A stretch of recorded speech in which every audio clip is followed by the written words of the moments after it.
Two of the best television shows in modern memory wrapped up this week, Succession and Ted Lasso.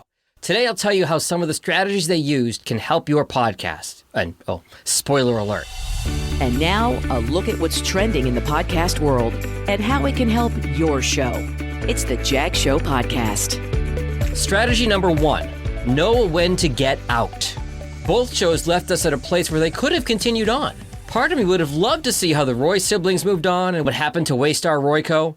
And of course, how would AFC Richmond have fared with Roy Kent at the helm? But both shows erred on the side of ending too early as opposed to too late. The last thing we would have wanted is a How I Met Your Mother situation, where the last season was awful. It seemed like the writers were testing our loyalty, daring us to give up on the show.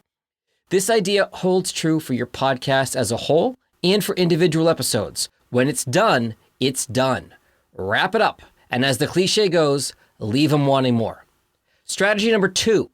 Have characters that connect. Now, I'm not saying be somebody you're not, but as a host or co-host, what is it about you that makes your audience feel something?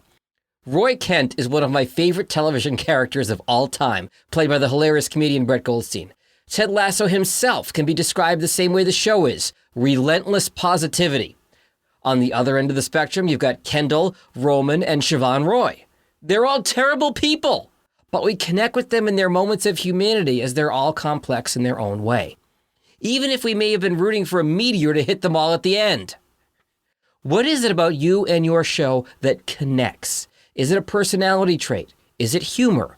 Or are you providing valuable information to your audience? If you want them to come back, they have to feel something, even if that something is smarter. Strategy number 3, set and meet your audience expectations. Ted started in the early days of COVID. It was one of those rare things at that time that made us feel good. We came to expect to feel good after an episode. And of course, the other side of the coin, the Roys are all terrible people.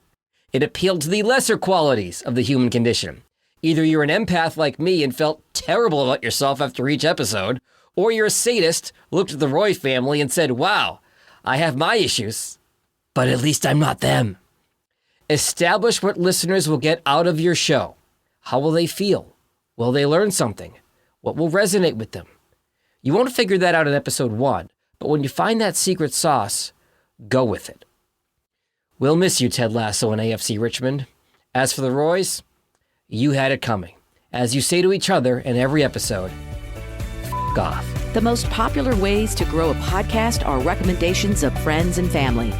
So share this episode with someone you know.